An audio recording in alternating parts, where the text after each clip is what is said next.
नमस्ते विद्यार्थियों, मैं भगवान सिंह अजमेर क्लासेज के ऑनलाइन यूट्यूब चैनल में आपका हार्दिक स्वागत करता हूं। विद्यार्थियों, इस वीडियो को पूरा देखें और अपने साथियों में से ज़रा शेयर करें ताकि उनको भी फ़ायदा हो सके, और इस चैनल को लाइक करें, सब्सक्राइब करें। तो आज के करंट अफेयर्स पर चर्चा करते हैं, जिसमें मुख्य रूप से 2 पॉइंट्स आपके। पहला जो पॉइंट आपके दे रखा है वो है 2020 के लिए अर्थशास्त्र का जो नोबेल पुरस्कार 2 अमेरिकी अर्थशास्त्रियों को दिया गया है उसके बारे में बात करेंगे। और दूसरा जो पॉइंट है वो है 73,000 करोड़ रुपये के पैकेज की जो घोषणा जो है की गई है वित्त मंत्री के द्वारा, उसके बारे में बात करेंगे। तो आप पहला क्वेश्चन देखिए। 2020 के अर्थशास्त्र के नोबेल पुरस्कार के लिए चुने गए अर्थशास्त्री पॉल आर मिलग्रॉस और रॉबर्ट बी विल्सन किस देश से संबंधित हैं? तो राइट आंसर है यूएसए। विद्यार्थियों, यहाँ पर क्योंकि क्वेश्चन महत्वपूर्ण है इसलिए इसके बारे में थोड़ा मैं आपको अतिरिक्त जानकारी दे देता हूँ। विद्यार्थियों, अल्फ्रेड की स्मृति में, क्योंकि आप जानते हो अल्फ्रेड नोबेल की स्मृति में दिया जाने वाला ये जो पुरस्कार है, इकोनॉमिक्स की बात करें तो इसे जो है स्वेरिक्स रिक्सबैक प्राइज इन इकोनॉमिक साइंसेज के नाम से भी इसको पुकारते हैं। इस पुरस्कार को, अर्थशास्त्र के इस पुरस्कार को बोलते हैं किस नाम से? स्वेरिक्स रिक्सबैक प्राइज इन इकोनॉमिक साइंसेज, इस नाम से इस जो है पुरस्कार को पुकारा जाता है, या यूँ कहें कि इस नाम से प्रसिद्ध है पुरस्कार। और विद्यार्थियों, ये पुरस्कार दोनों अर्थशास्त्रियों को नए नीलामी प्रारूपों के आविष्कार और नीलामी सिद्धांतों में सुधार के लिए दिया जाएगा। और इन दोनों अर्थशास्त्रियों ने इस बात का अध्ययन किया है कि नीलामी कैसे काम करती है तथा उन जो है उत्पादों और सेवाओं के लिए नए नीलामी प्रारूप तैयार किए जिन्हें पारंपरिक तरीके से बेचा जाना बेहद मुश्किल होता है, जैसे कि रेडियो फ्रीक्वेंसी। विद्यार्थियों, एक और बात मैं आपको बताऊं इसमें कि इनके आविष्कारों की वजह से विश्व भर में क्रेता, विक्रेता और करदाताओं को बहुत अधिक लाभ हुआ है। तो आपको इसमें ध्यान रखना है कि अर्थशास्त्र का जो नोबेल पुरस्कार इन दो को जो दिया गया है अर्थशास्त्रियों को, तो जिसके लिए दिया गया है तो वो आप ध्यान रखना कारण, तो दोनों को जो है नए नीलामी प्रारूपों के आविष्कार और नीलामी सिद्धांतों में सुधार के लिए दिया जाएगा ये पुरस्कार, क्योंकि अभी घोषणा हुई है जो है, अब बाद में दिया जाएगा। तो आपको ध्यान रखना है जिसके लिए दिया गया है वो कारण आपको ध्यान रखना है। तो विद्यार्थियों, आप अगला क्वेश्चन देखिए। केंद्र सरकार ने मंदी दूर करने के लिए लोगों को खर्च बढ़ाने के लिए प्रोत्साहित करने के तौर पर केंद्रीय कर्मचारियों को 10,000 रुपये का एडवांस देने का फैसला किया है। ये राशि वेतन से कितनी किस्तों में काटी जाएगी? तो राइट आंसर है 10 किस्तों में, यानी कि 10,000 रुपया जो कर्मचारियों को एडवांस वेतन के रूप में देने का फैसला किया है, तो ये जो है राशि 10 किस्तों में इनके वेतन से काटी जाएगी। और यहाँ पर जो एडवांस देने के पीछे जो कारण आपके जो लिखा हुआ है क्वेश्चन में ही कि मंदी को दूर करने के लिए लोगों को खर्च बढ़ाने के लिए प्रोत्साहित करने के तौर पर ये 10,000 रुपया एडवांस जो है वो देने का फैसला किया है, ताकि जो लोगों के पास जब पैसा आएगा तो वो अपनी आवश्यकता को बढ़ाएंगे और जो खर्च करेंगे, जिससे कि बाजार में वस्तुओं की मांग बढ़ेगी। तो इसीलिए यह जो है एडवांस देने का फैसला किया है सरकार ने। तो आप अगला क्वेश्चन देखिए। कर्मचारियों को एलटीसी, जिसकी फुल फॉर्म आपके ब्रैकेट में लिखी हुई है लीव ट्रेवल कंसेशन, जिसको विद्यार्थियों अपन बोलते हैं हिंदी में जो है अवकाश यात्रा रियायत। तो आपको इसमें हिंदी में भी याद रखना है अवकाश यात्रा रियायत। तो मैं दोबारा से इस क्वेश्चन को रिपीट कर रहा हूँ। कर्मचारियों को एलटीसी रकम की 3 गुना रकम किन सामानों पर खर्च करनी होगी? तो राइट आंसर है जिन पर जीएसटी 12% से अधिक है, उन पर जो है वो खर्च करनी होगी। एलटीसी रकम की 3 गुना रकम इन पर खर्च करनी होगी। वो उत्पाद जिन पर जो है 12% से अधिक जो है 12% या इससे अधिक, विद्यार्थियों यहाँ पर थोड़ा सा कंसेशन इसमें करेक्शन करना, 12% आपके लिखा हुआ 12% से अधिक, परंतु राइट हैंड ग्रुप में 12% या इससे अधिक की जो उत्पाद हैं उन पर जो है खर्च करनी पड़ेगी। विद्यार्थियों, इस क्वेश्चन को मैं थोड़ा समझा देता हूँ, और क्योंकि ये क्वेश्चन बहुत महत्वपूर्ण है इसलिए इसमें आपको और जो है जानकारी देता हूँ। विद्यार्थियों, जो है वित्त मंत्री निर्मला सीतारमण ने 12 अक्टूबर को 73,000 करोड़ रुपये के प्रोत्साहन पैकेज की घोषणा की है, और इसमें केंद्र सरकार के कर्मचारियों को वेतन का अग्रिम भुगतान व अवकाश यात्रा रियायत यानी कि लीव ट्रेवल कंसेशन एलटीसी के एवज में नगद वाउचर देना शामिल है। इसका मकसद कोरोना विषाणु के संकट से प्रभावित अर्थव्यवस्था को सहारा देने के लिए त्योहारी मौसम में निवेश और मांग को बढ़ावा देना है। यानी कि वित्त मंत्री ने 73,000 करोड़ रुपये के प्रोत्साहन पैकेज की घोषणा की है, तो इसमें जो है इसके तहत जो है कर्मचारियों को, यानी केंद्र सरकार के कर्मचारियों को वेतन का अग्रिम भुगतान दिया जाएगा। जैसा कि आपको मैंने पहले क्वेश्चन में बोल दिया है कि जो है 10,000 रुपये का एडवांस दिया जा रहा है, तो केंद्र सरकार के कर्मचारियों को वेतन का अग्रिम भुगतान और अवकाश यात्रा के एवज में नकद वाउचर देना शामिल है। यानी कि 73,000 करोड़ रुपया जो खर्च है, जो 73,000 करोड़ रुपये का जो पैकेज देने की घोषणा की है सरकार ने, तो उसमें दो पर ये विशेष रूप से खर्च होना है। एक तो कर्मचारियों को अग्रिम भुगतान यानी एडवांस जो दिया जा रहा है उस पर, और एक अवकाश यात्रा रियायत पर, जो अवकाश यात्रा रियायत के एवज में नगद वाउचर जो दिया जाएगा, इन दो रूप में ये पैसा जो है खर्च किया जाएगा। विद्यार्थियों, जैसा कि अभी मैंने आपको पहले बताया, तो ये अवकाश यात्रा रियायत के एवज में नगद वाउचर देना और जो है कर्मचारियों को अग्रिम भुगतान करना 10,000 का, तो इसका मकसद है कि कोरोना विषाणु के संकट से प्रभावित अर्थव्यवस्था को सहारा देना। क्योंकि विद्यार्थियों, आप जानते हो आगे त्यौहार आ रहा है, विशेष रूप से दीपावली, तो यहाँ जो है त्योहारी मौसम में निवेश और मांग को बढ़ावा देना इस पैकेज का उद्देश्य है। तो आपको ध्यान रखना है ये पैकेज कितने का जो है देने की घोषणा की है, तो 73,000 करोड़ रुपये का पैकेज देने की घोषणा की है। और किन पर जो है ये जो है दिया जाएगा, यानी कि किस पर खर्च किया जाएगा, तो ये भी आपको याद रखना है विद्यार्थियों। यहाँ पर एक बात और मैं आपको बताऊं कि केंद्र सरकार और लोक उपक्रम के कर्मचारियों के एलटीसी भत्ते यानी कि अवकाश यात्रा रियायत भत्ते व अग्रिम वेतन के भुगतान पर 11,575 करोड़ रुपया व्यय किए जाएंगे, और यहाँ पर जो है ये राशि 31 मार्च 2021 से पहले गैर अनिवार्य वस्तुओं की खरीद की शर्त पर दी जाएगी। देखिए विद्यार्थियों, मैंने अभी आपको पहले बोला इसमें कि 73,000 करोड़ रुपये के प्रोत्साहन पैकेज की घोषणा की है केंद्र सरकार ने, ये मैंने आपको बताया।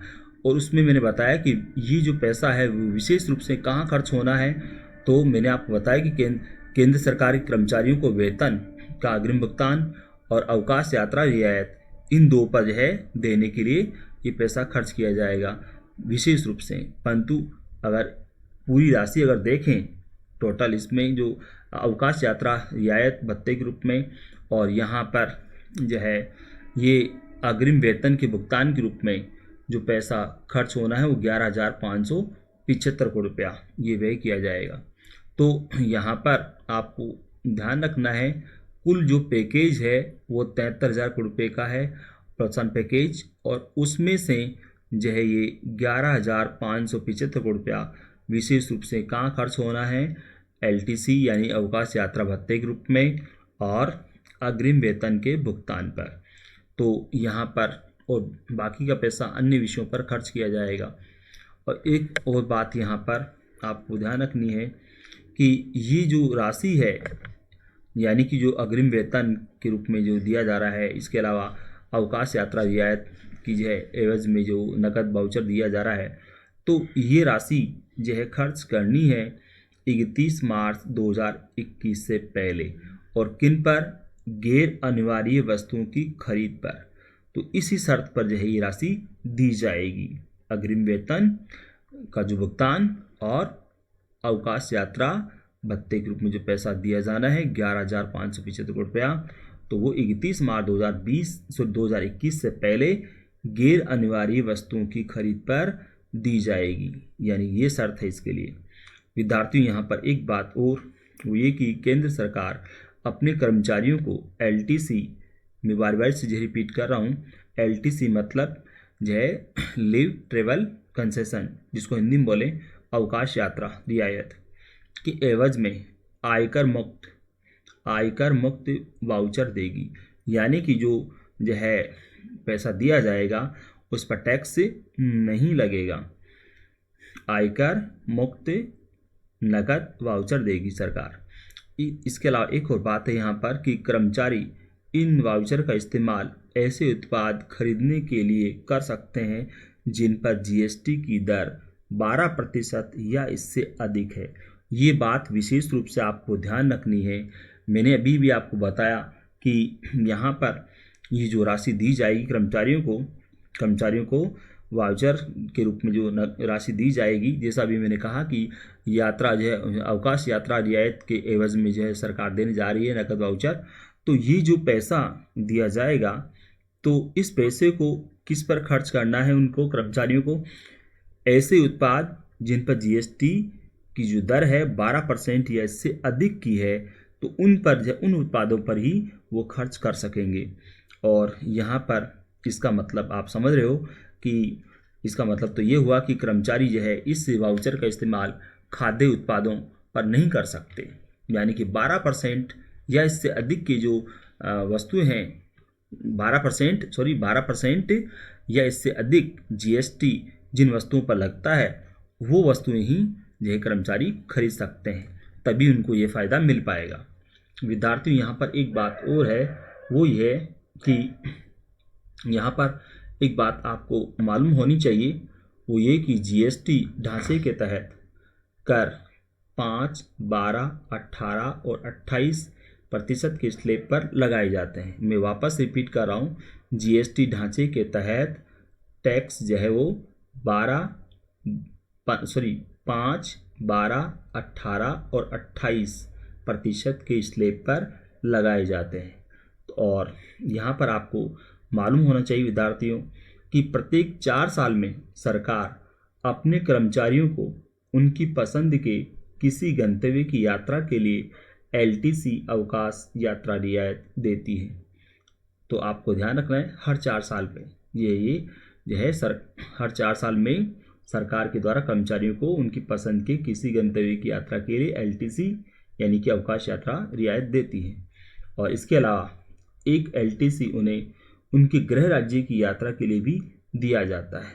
और अब क्योंकि विद्यार्थियों आपको मालूम है कोविड-19 की वजह से कर्मचारियों के लिए यात्रा करना मुश्किल है, और ऐसे में सरकार ने उन्हें नगद वाउचर देने का फैसला किया है। जैसा कि अभी मैंने आपको बताया कि अवकाश यात्रा की जो है अवकाश यात्रा भत्ते के रूप में उनको जो है वो नकद वाउचर देने का फैसला किया सरकार ने, क्योंकि वो इस समय तो यह यात्रा नहीं कर सकते, तो इसीलिए उनको ये नकद जो है वाउचर के रूप में देने का फैसला किया है। और इसकी जैसे मैंने अभी आपको बताया कि ये नकद वाउचर के रूप में जो पैसा दिया जाएगा, और इसके अलावा इनको जो अग्रिम भुगतान दिया जा रहा है 10,000 रुपये का, तो उस पर जो वो खर्च करेंगे कहाँ? जो है ऐसे उत्पादों पर जिन पर जो है 12% या इससे अधिक की जो है 12% या इससे अधिक का GST लगता है, ऐसे उत्पादों की खरीदने पर ही उनको मिलेगा। और विद्यार्थियों यहाँ पर अब अगर हम बात करें अलग अलग, जैसा कि भी मैंने कहा यहाँ पर कि LTC के लिए सरकार 5,675 रुपया खर्च करेगी। विद्यार्थियों दोनों को मैं अलग अलग बता देता हूँ। मैंने अभी आपको बताया था इसमें कि सरकार के द्वारा LTC जो है भत्ते यानी कि अवकाश यात्रा रियायत भत्ते और अग्रिम वेतन के भुगतान पर जैसा मैंने कहा कि 11,575 रुपया खर्च करेगी सरकार। तो अब 11,575 करोड़ रुपये में से जो है LTC पर 5,675 रुपया खर्च करेगी सरकार। तो 11,575 करोड़ रुपये में से आप माइनस करिए 5,675 जो कि LTC पर खर्च होना है, तो बाकी बचता है 5,900 करोड़ रुपया। तो ये 5,900 करोड़ रुपया खर्च किया जाएगा कहाँ? अग्रिम जो है भुगतान के तौर पर। तो आपको ये अलग अलग राशि भी याद रखनी है विद्यार्थियों। LTC के लिए 5,675 करोड़ रुपया और जो है एडवांस के रूप में उनको जो है अग्रिम भुगतान के रूप में दिया जाना है वो 5,900 करोड़ रुपया। तो टोटल हो गया 11,575 करोड़ रुपया। तो विद्यार्थियों इसमें आपको अलग अलग इक्वेशन जो मैंने बताए हैं इनको आपको ध्यान रखना है। एक तो विशेष रूप से आपको ध्यान रखना है GST ढांचे के तहत जो कर कितने स्लैब के रूप में लगाए जाते हैं, तो आपको ध्यान रखना है 5, 12, 18 और 28% के स्लैब पर, यानी 5%, 12%, 18% और 28% के स्लैब पर लगाए जाते हैं। तो ये भी आपको विशेष रूप से ध्यान रखना है। और मैंने क्वेश्चन में इन्हीं स्लैब को लिखा है यहाँ पर आपके। देखो इसमें पहला जो ऑप्शन मैंने लिख रखा है 5%, फिर दूसरा लिख रखा है 12%, तीसरा लिख रखा है 18% और चौथा 28% लिख रखा है। तो ये ध्यान रखना आपको कि 5 जो है ये 4 स्लैब के रूप में GST लगाया जाता है। ये भी आपको ध्यान रखना है विद्यार्थियों। तो ये सारी जो जानकारी मैंने आपको अलग अलग ग्रुप में दे दी है। तो विद्यार्थियों आप अगला क्वेश्चन देखिए। जॉब पोर्टल सरकारी.com की रिपोर्ट के अनुसार भारत में पिछले महीनों की तुलना में सितंबर में नियुक्ति प्रक्रिया कितनी प्रतिशत तक बढ़ी है? तो राइट आंसर है 24%। तो विद्यार्थियों यहाँ पर आपको पता है क्योंकि अब अर्थव्यवस्था धीरे धीरे गति पकड़ रही है, इसलिए जो है यहाँ पर इसमें जो बताया गया है कि पिछले जो महीने रहे उनकी तुलना में सितंबर महीने में नियुक्ति प्रक्रिया जो है 24% बढ़ी है। यानी कि जो कंपनियों के द्वारा, जो निजी कंपनियां हैं उनके द्वारा जो है वो नौकरियों में जो है नियुक्तियां दी जा रही है, तो वो गति बढ़ी है 24% तक। ये आपको ध्यान रखना है। तो आप अगला क्वेश्चन देखिए। इसमें डेडिकेटेड फ्रेट कॉरिडोर की राजस्थान में लंबाई कितनी होगी? तो राइट आंसर है 567 करोड़ रुपया। यानी कि इसमें कुल जो है लंबाई आपके लिखी हुई है कुल लंबाई लिखी हुई है 1483 किलोमीटर। उसमें से राजस्थान में ये कितनी? 567 किलोमीटर।